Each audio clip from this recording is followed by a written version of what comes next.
Now I'm going to quickly go over 3 examples of what I call the electron configuration of an element. The first example is hydrogen. It only has 1 electron, so we put it in the lowest energy level called 1s. The carbon atom has 6 electrons, so the first 2 can go on the first energy level called 1s. Then we have to move on to a 2s orbital, which is a little further out. It's still a sphere shape. And then the 2p orbital has 2 electrons. We've got to spread them out. It's okay to have that empty third orientation in the p orbital. So it's called 1s is filled with 2 electrons, 2s is filled with 2 electrons, and then 2p also has 2 electrons. Now when you get to iron, we have 26 electrons to put in energy levels. So we have 2 in the first energy level called 1s, we have 2 more in 2s.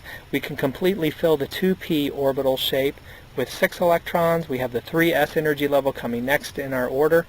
It can be filled with 2 electrons, and we move out to 3p with 6, 4s with 2, and when you get to the 3d orientation, you have 6 electrons to spread out, so we can put 1 up arrow on all the 5 lines, and then you can have a down arrow. Now it really doesn't matter where you put the down arrow, but just for consistency I put it on the first orientation. Now bromine has 35 electrons, so if you fill out the electron configuration, every energy level is completely filled until you get out to the last sublevel called 4p, and we have 5 electrons. So 2 are in the first orientation, 2 are in the second orientation, then there's 1 in the third orientation. Now that's not stable. If you have 1 electron out in a 4p orbital, it would really like to pair up with another electron so all the lines can be filled, and that's one of the reasons why bromine is highly reactive. You won't find a single atom of bromine on the surface of the Earth. It's going to try to chemically combine to fill up that last space that's available. Now there's a shorter method of writing the electron configurations instead of writing all these numbers and lines and arrows. And so the shorthand method basically assumes you know the number of boxes or the number of sublevels for each shape. So we know that the S has 1 particular orientation, the P is 3, the D is 5, and the F shape has 7 lines where you can put 14 electrons on there. So for hydrogen you can just write it as 1s with the superscript 1. So you read this as 1s1. If you look at carbon, we have 6 electrons to identify their address. So carbon is going to be called 1s2, 2s2, 2p2. For iron, we have 1s2, 2s2, 2p6, 3s2, 3p6, 4s2, and then 3d only has 6 electrons in it. And for bromine, all of the orbitals are filled until you get way out there at 4p, and it has 5 electrons in its outermost energy level.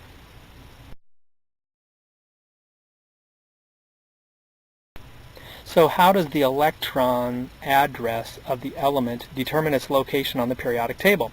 Well, the periodic table is broken into 4 basic sections. The first section is the 2 columns, column 1 and 2 on the periodic table. Those represent s electrons. On the far right of the periodic table we have what's called the p block, where it's 6 elements wide. The middle section is called the d block, and the bottom 2 rows have been removed from the periodic table so you can actually fit it on one piece of paper. That's of a normal size instead of a super wide piece of paper, and that's called the F block. So the reasons that the periodic table have this weird shape is because there's S, P, D, and F electrons that are telling us where to put those elements.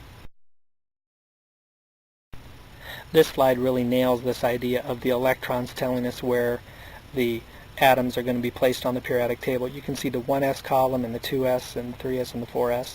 You can see the p block, the d block, and the f block. So if you know what the element is, you can actually determine what that last electron is going to be called just by looking at its location on the periodic table and which of the 4 sections it's located in.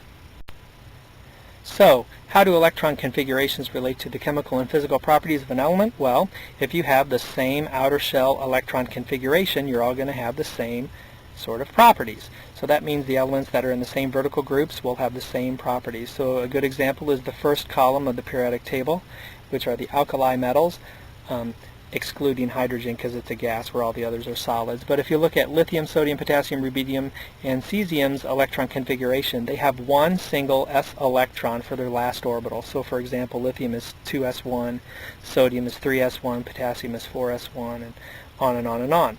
Now if you have one s electron, that's going to make you very unstable. It's going to make you very reactive, and you're going to react with water to produce hydrogen gas. So if you throw these elements into water, they all have the same chemical property.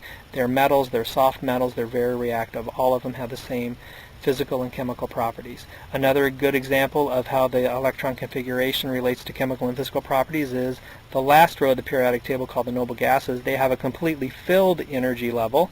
So if you look at neon, it's 2s2, 2p6. Argon is going to have the third energy level filled, 3s2, 3p6. Krypton is 4s2, 4p6. And so if you don't have any room for extra electrons, it's going to make you very unreactive. That fancy word is called inert, and they're not going to produce compounds. A third example, which was specifically mentioned in the AP curriculum, was this example. If silicon dioxide is going to be a ceramic, then maybe tin oxide will also be a ceramic, because silicon and tin are in the same vertical group, so they would have similar chemical properties for that compound, SiO2 and SnO2. This works sometimes, and then other times it doesn't work, but you can kind of predict what these chemical and physical properties will be. So if you're in the same vertical column, you're going to have similar chemical and physical properties for the atoms and for the compounds that they make.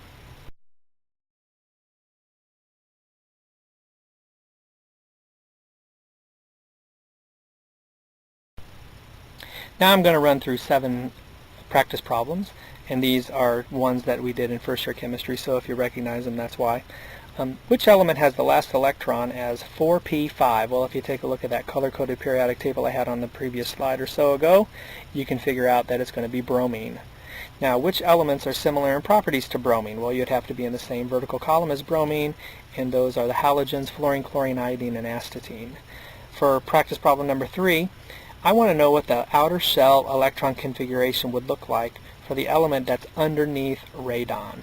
Now, we don't have an element that's underneath radon. We don't know what that element is yet, but we could predict what its outer shell electron configuration is going to look like, because it should look similar to radon's electron configuration, but one energy level further out. So it would have its last electron as a 7p6. How do I know that? Well, radon is 6p6. So the one underneath would be 7p6. For practice problem number 4, it asks which electron is added after 4s2.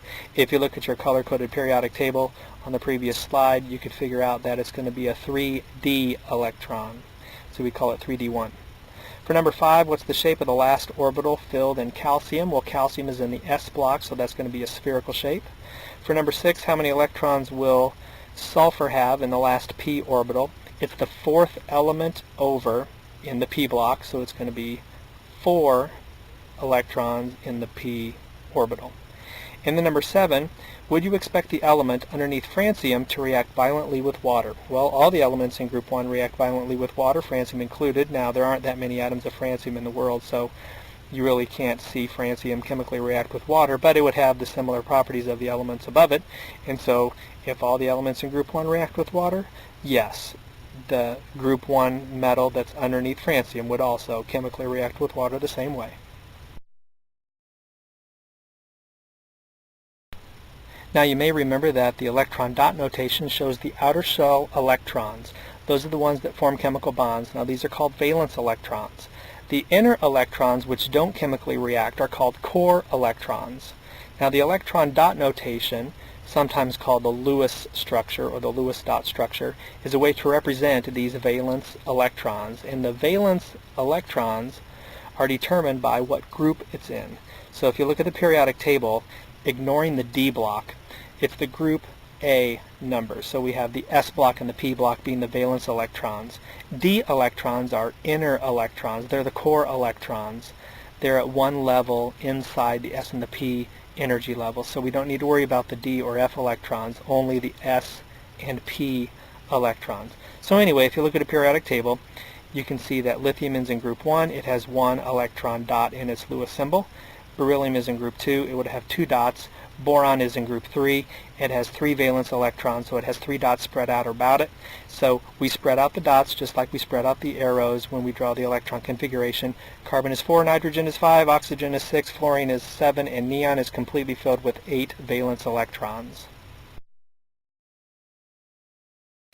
Now we're going to switch gears and explain how light is produced.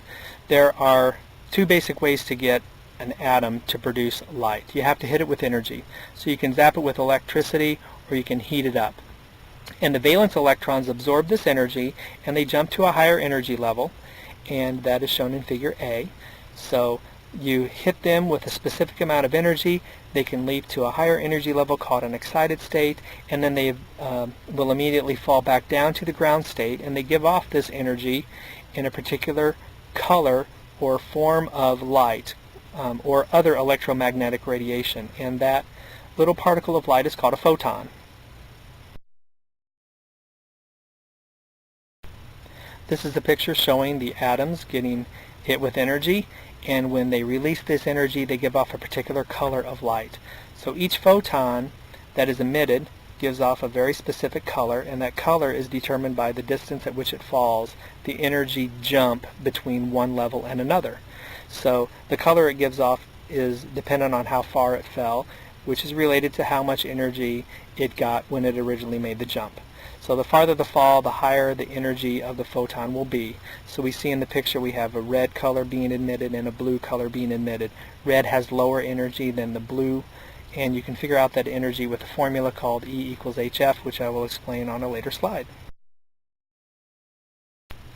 The color of a photon is determined by the frequency of the light, or the frequency of the light determines the color of the photon. They're related that way. So if you have a higher energy, you're going to have a higher frequency. That's more waves per second.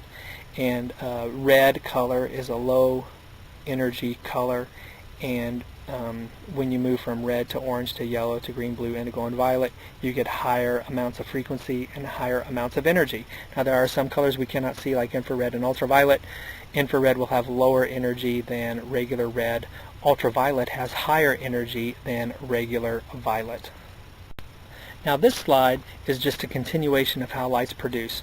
Since electrons are located only in certain energy levels according to the Bohr theory or the Bohr model of the atom, then when you zap an atom with electricity or you heat it up in a fire, it's not going to give off a rainbow of colors. It's not going to give off a random amount of energy. It only gives off a very specific color of light.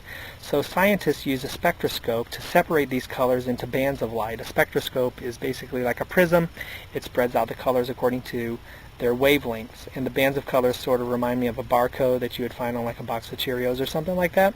And so each element gives off very specific wavelengths of light, which show up as these lines of color. And no two elements produce the same spectrum of colors because no two elements have exactly the same energy levels inside. So these emission spectrum are what they're called. These emission spectrum are proof of the existence of energy levels inside the atom. So if you want to know why Bohr came up with this model of the atom, these emission spectrum can only be explained if electrons are at certain energy levels from the nucleus. Here's a picture of a hydrogen lamp and separating those colors into lines, and here's a neon lamp, and the neon spectrum is different than the hydrogen spectrum, as we would expect. Now you can determine the energy of a photon by a very simple formula. It's on your AP equation sheet.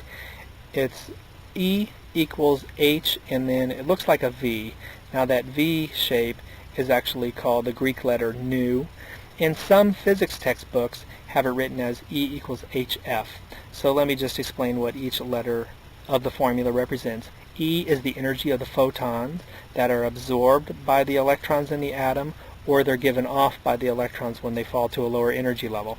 E is the energy unit. The metric unit is going to be in joules. And then H is a constant. It's called Planck's constant. It's the minimum amount of energy that an electron can have. The energy levels are quantized, so there's a very specific amount of energy to jump from one level to another. That lowest amount is related to Planck's constant, which is a super duper small number, 6.63 times 10 to the negative 34th joule seconds. And then V, it's actually the Greek letter nu. It measures the frequency of light in units of hertz, which is how many waves there are per second. So you'll see the unit as seconds to the minus 1. Now, the frequency of light can be determined if you're given the wavelength, and the metric unit for wavelength, that's the distance between one wave crest and another wave crest, you're going to be given that distance in meters. And you can figure out the frequency if you're given the wavelength, or if you know the wavelength, you can figure out the frequency according to the formula C equals lambda nu. Now some people will remember this if you've taken physics as C equals F lambda, and so we've changed the F frequency letter to be the Greek letter nu. I don't know why they do that in AP chemistry, but they do. Now C represents the speed of the electromagnetic radiation, the speed of light, which is 3 times 10 to the 8th meters per second. Lambda is the wavelength in meters. That's the distance between one wave crest and another wave crest. And both of these equations are on the AP equation sheet. They're very simple to solve. You'll be given 2 out of the 3 numbers.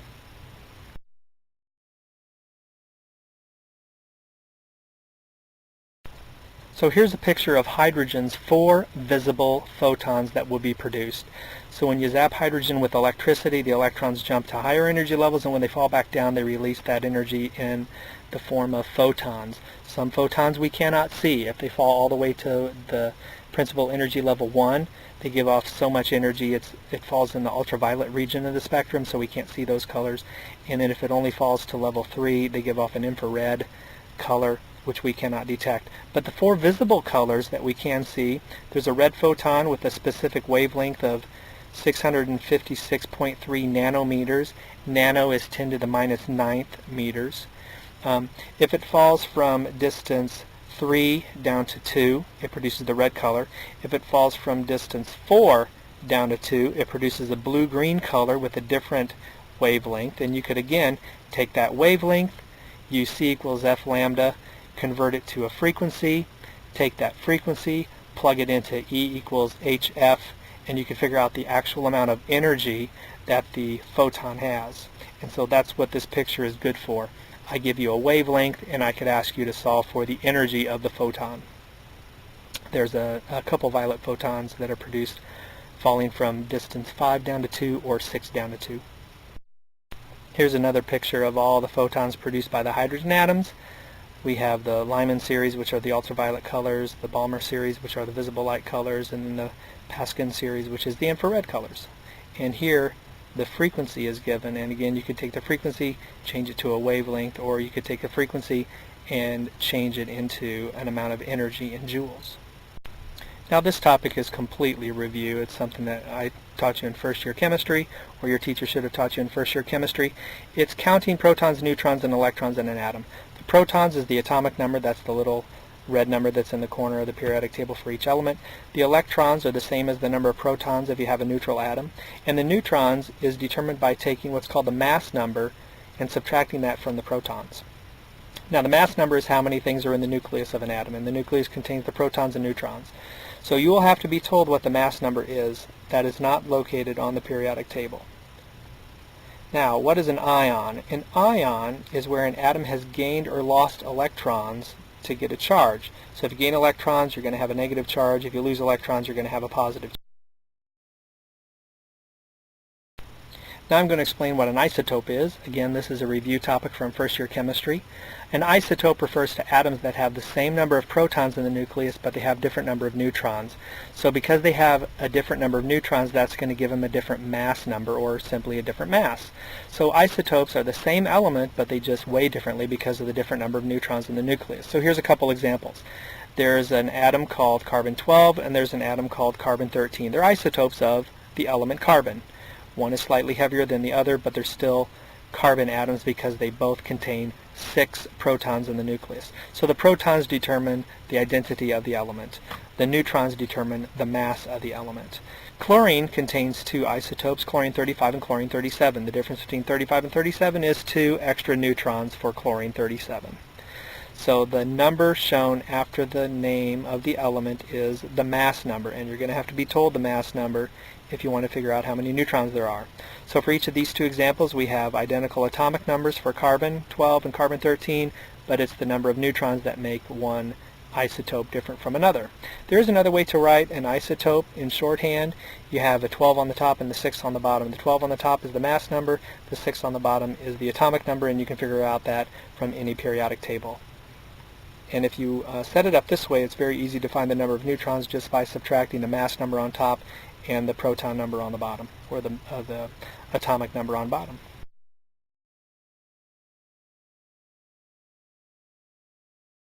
Here's a little memory aid that I came up with. An isotope is sort of like an isotopera. We have one of two or more operas having the same social security number but different mass numbers. So the social security number tells you that it's Oprah Winfrey, but they have different masses. We have skinny Oprah and we have not skinny Oprah. They're isotoperas. Here's a representation of two isotopes of sodium. One contains 11 protons and 12 neutrons. That's called sodium-23. And sodium-24 has 11 protons because it's still sodium. It's number 11 on the periodic table, but with 13 neutrons it's slightly heavier.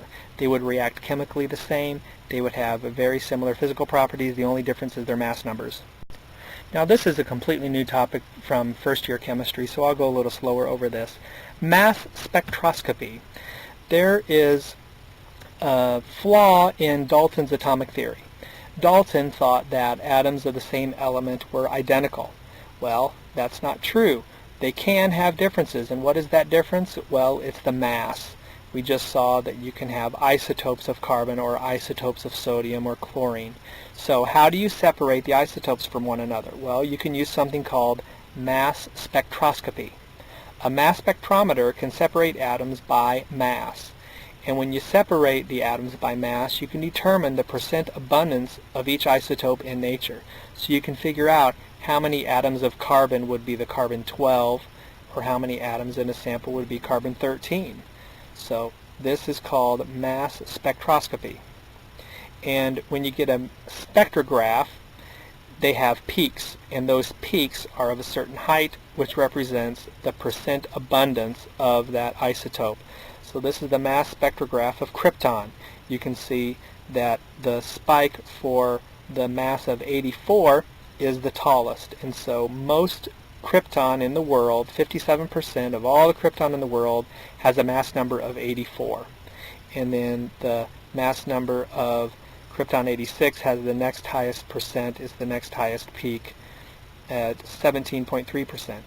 So you can figure out the percent abundance of the isotopes by the height of the peaks. Now when I look at this graph, it looks like they might have screwed up, because it looks like the peak for the 80 is higher than the peak for 86. So I think there's a little flaw here. In fact, if you add up all the percents, they're supposed to add up to 100%, so I might have to double check to see if that's right. Well, anyway, the point is that the height of the peak tells you the percent abundance. Now, this slide has two websites that I'd like you to copy and paste into your browser and watch these YouTube videos.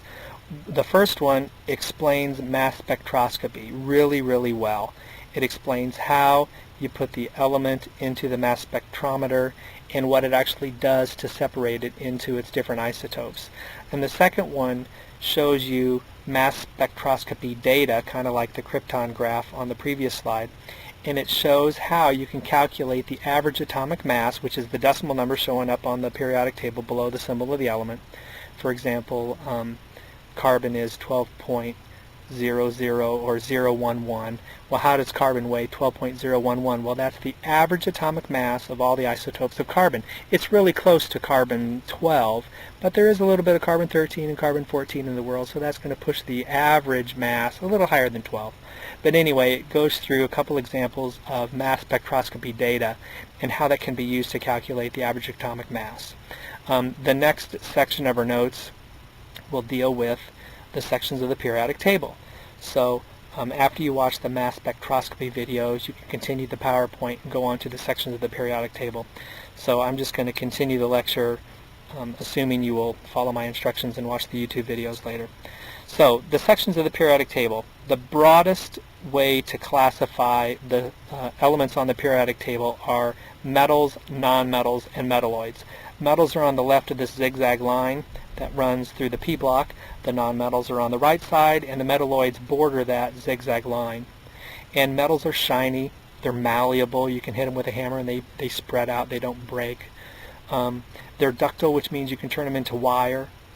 They conduct electricity and heat very well. Nonmetals have the opposite properties. They're dull, they're brittle, which means if you hit them with a hammer, they're going to shatter. You cannot make them into wire. They're not ductile, and they do not conduct electricity or heat very well.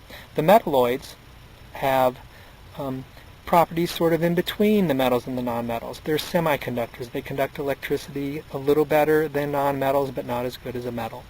And so metals, nonmetals, and metalloids are the major sections of the periodic table. Now, you don't really see the F block down on this slide, but the F block are also metals. Now you can further subdivide the periodic table into special names. Group 1 elements are called alkali metals. Group 2 elements are called alkaline earth metals. Now the term alkali and alkaline earth are very close to one another. They're spelled very similarly. So here's how I remember the difference between Group 1 and Group 2. Group 1 contains one word, alkali. Group 2 contains two words, alkaline earth. The section in the middle of the periodic table, which is the D block, are called transition metals. The two sections down at the bottom of the periodic table, which represent the F electrons, are called the intertransition metals. They're called the lanthanide series and the actinide series because they start with the element lanthanum and actinium. So it's easy to remember the names of those rows because it's the first element in that row. Over in the P block, we have the halogens and the noble gases. The halogens are group 7A, and the noble gases are at the end of the periodic table, group 8.